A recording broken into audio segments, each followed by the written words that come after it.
ironic that Whoopi Goldberg and Joy Behar and the rest of the ladies on The View spend their time calling Republicans the conspiracy theorists, but they have been wrong about everything they have said over the last couple of years. Absolute chaos is unfolding at ABC, and The View is in complete meltdown mode.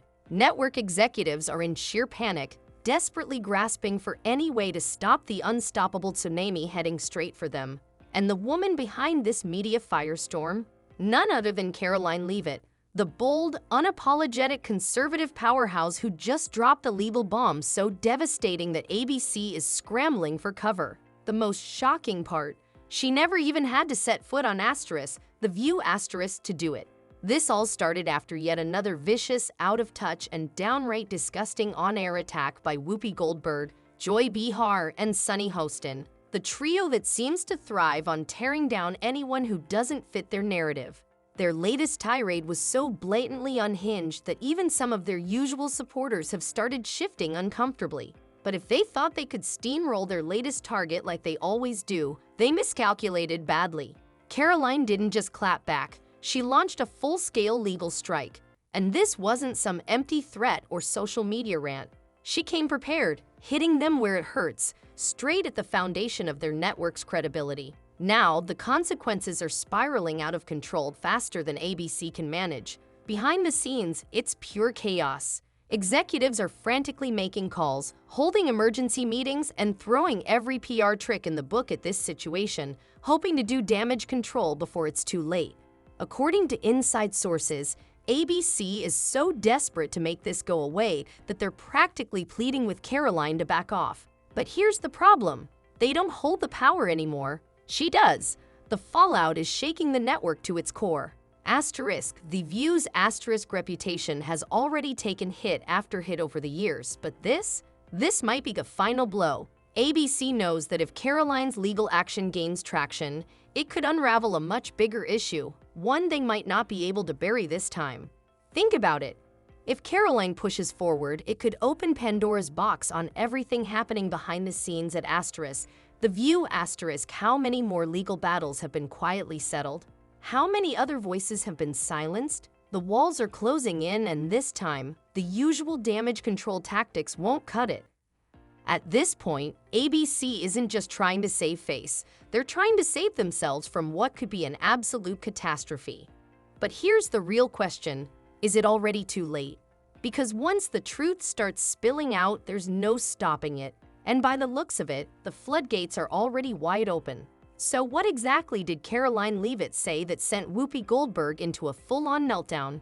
What did Joy Behar visibly shaking and left Sunny Hostin completely speechless for once in her life? Oh, you do not want to miss this, because this takedown was brutal, and the aftermath is even worse. Let's set the stage. The View thought they could tear into Karoline Leavitt and just walk away unscathed. Big mistake. On a recent episode, the panel of self-righteous talking heads went completely unhinged, launching an all-out attack on Karoline simply for existing as a young, successful conservative woman. They didn't just question her politics, they tried to tear down her entire credibility, making it personal in the most disgusting way possible. But Karoline wasn't about to take it lying down. Instead of engaging in a back-and-forth war of words, she took decisive action. One that The View never saw coming. Her legal team swiftly put ABC on notice, making it clear that their reckless, defamatory remarks wouldn't go unchallenged. And now ABC is facing the very real possibility of a legal battle that could expose The View's toxic culture once and for all. Insiders say the network is in full-blown crisis mode, with top brass scrambling to figure out how to contain the damage. Some executives are even considering drastic measures, including issuing an on-air apology or making behind-the-scenes concessions to Karoline just to make this go away. But will it be enough? Or has The View finally met its match? One thing is certain. This is far from over. Karoline Leavitt's fearless stand has sent shockwaves through the industry, proving that the era of unchecked media attacks may finally be coming to an end. And as ABC struggles to navigate the storm, one question remains. We will expose the fake news when they are fake. We will hold them accountable for their lies and smears of President Trump.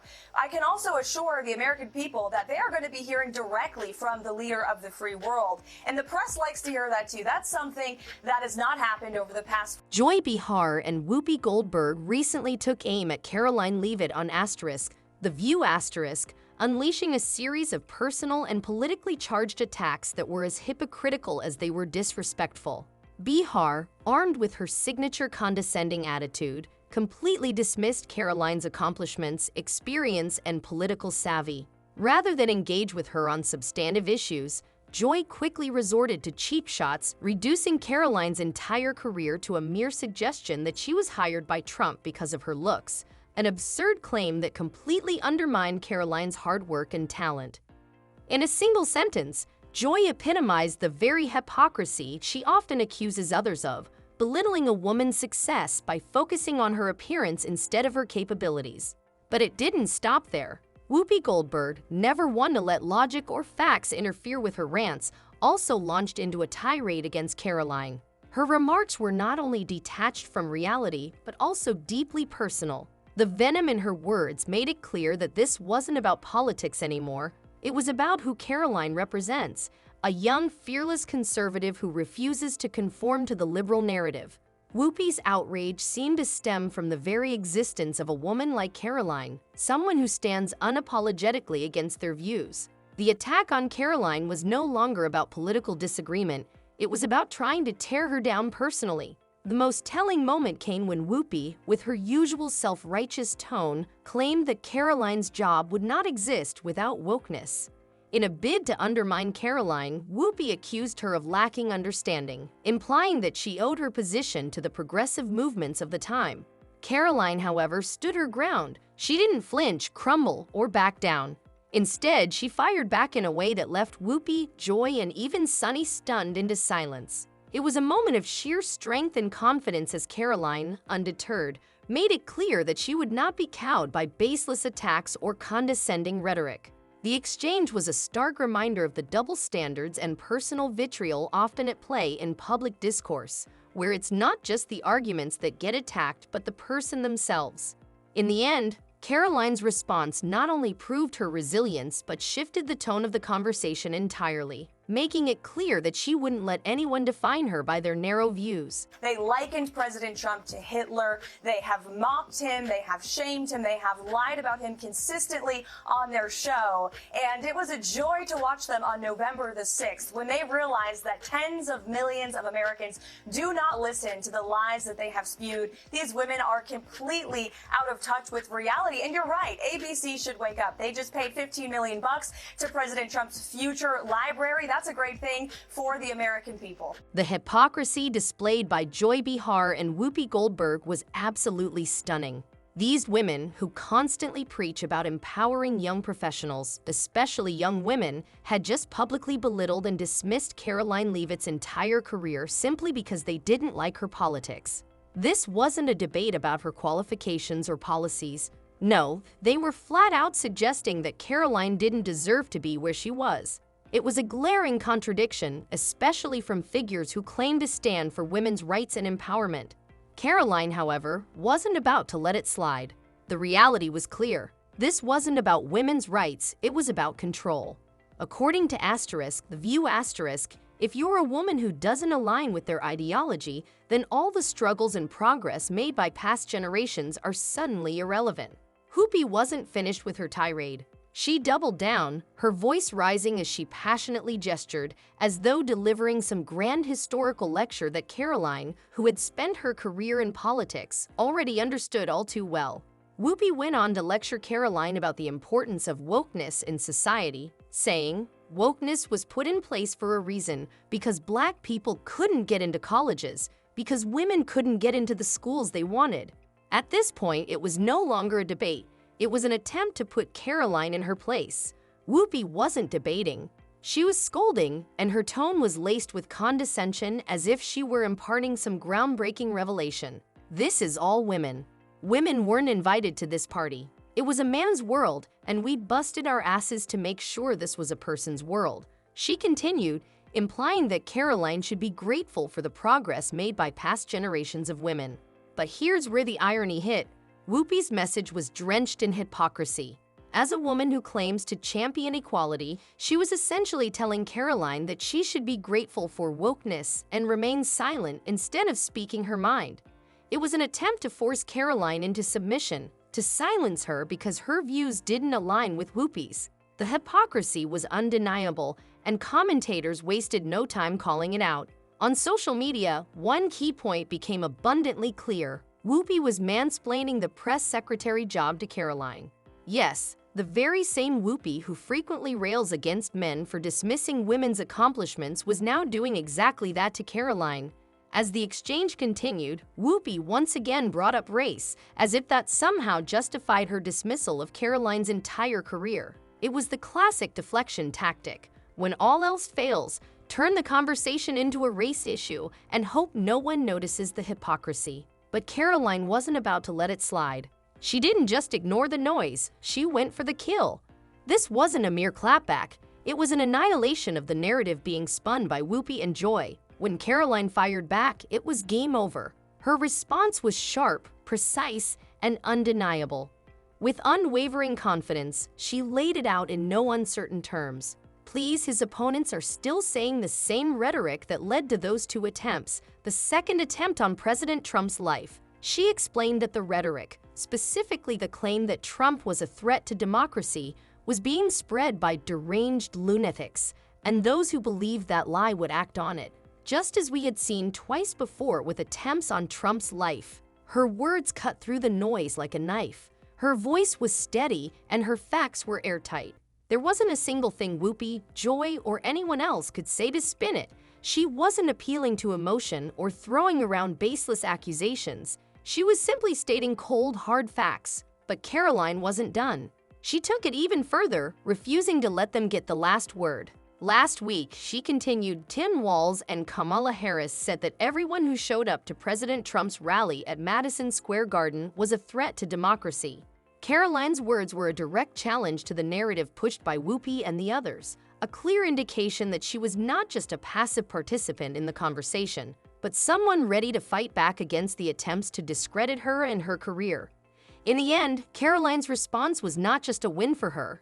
It was a powerful moment of standing her ground in the face of hypocritical attacks, showing that no matter how hard they tried to diminish her, she wouldn't be silenced. I do not agree with these despicable women on The View. They are wildly out of touch with the vast majority of Americans, and frankly, they should seek immediate help because voters are going to re-elect President Trump back to the White House very soon because voters see these trials that are being brought forward against President Trump for what they are. They are sham show trials. They are election interference in an attempt to imprison President Trump. And the irony in all of this is that Joe Biden and the Democrats and these ladies on The View constantly say President Trump is the alleged threat to democracy, when in fact they themselves are wishfully thinking that President Trump will be imprisoned when he has not been convicted of any crimes. That is the real threat to democracy. Voters see that, and that's why President Trump continues his dominance in the polls, not just with Republicans and independents, but he's also picking up historic gains with Democrat constituencies such as African Americans, Hispanic Americans, and union workers.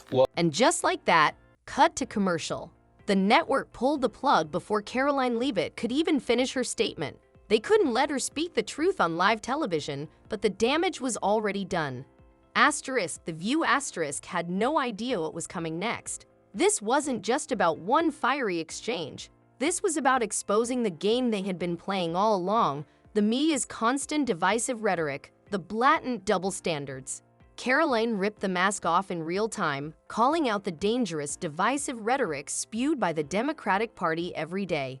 I am so sick and tired of the media pointing the finger at Donald Trump, claiming he is the one dividing this country, Karoline declared.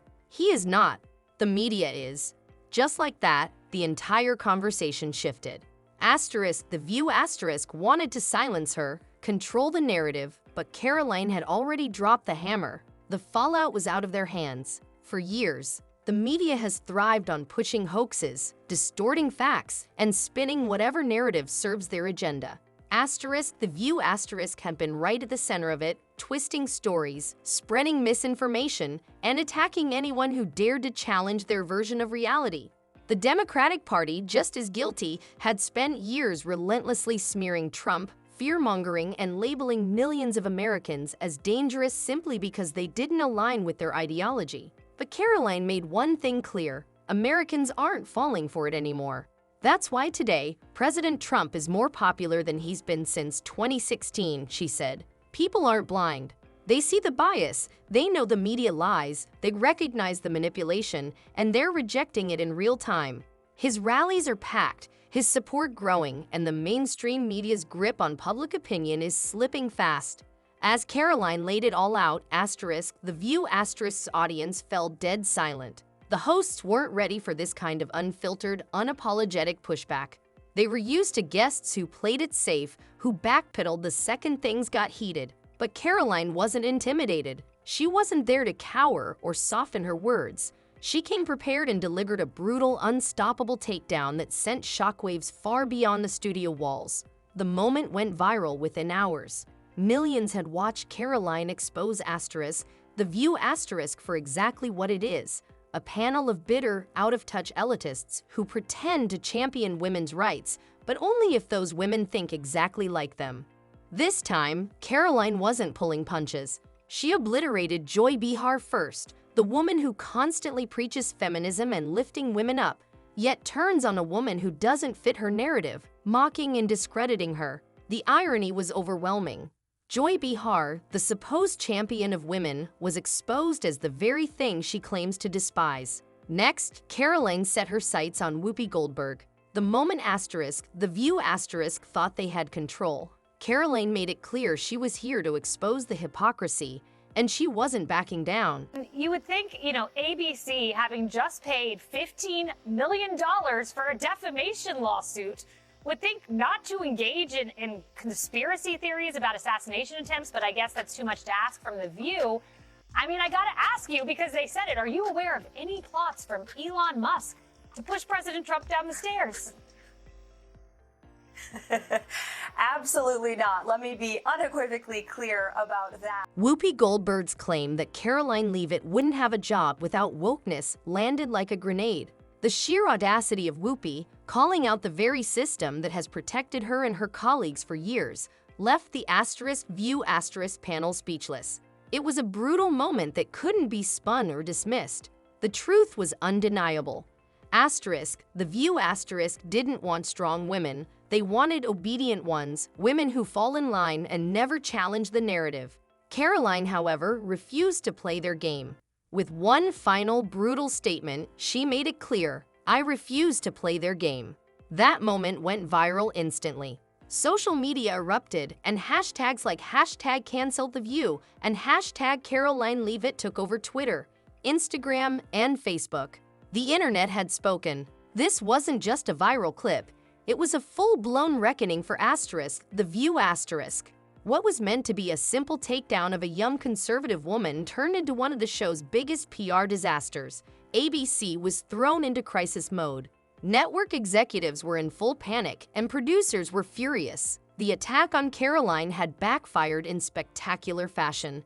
Now, there were rumors swirling behind the scenes that some ABC executives were questioning whether Joy Behar and Whoopi Goldberg were becoming liabilities rather than assets. The backlash was relentless, and the network realized the clock was ticking. How many more scandals could ABC survive before the View became a sinking ship? It wasn't just public opinion turning against them. Sponsors were pulling away.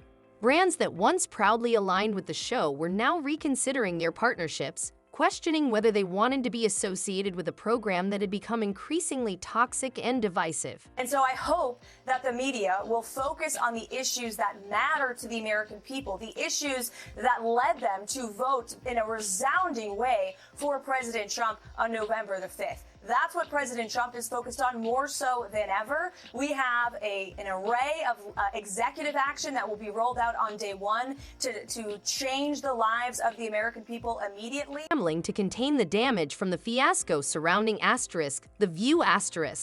Desperate meetings, emergency PR strategies, it's a frantic attempt to stop the bleeding, but the damage has already been done. The real question now isn't just how to fix this, but whether they even can. Allegedly, ABC is begging Karoline Leavitt to drop her lawsuit to prevent things from spiraling even further. They know that if this continues, the fallout could be catastrophic. Even more alarming for The View its own audience is beginning to turn against them. One viral comment perfectly captured the shift. The View preaches empowerment but silences any woman who doesn't fit their agenda. The replies were brutal. Longtime fans who once defended the show are now calling out its blatant hypocrisy. Viewers who tuned in religiously are starting to see what's been in front of them all along. The View isn't about lifting women up. It's about controlling the conversation. If you don't fit their mold, if you dare to have independent thoughts, you're the enemy. As if things couldn't get worse, they did.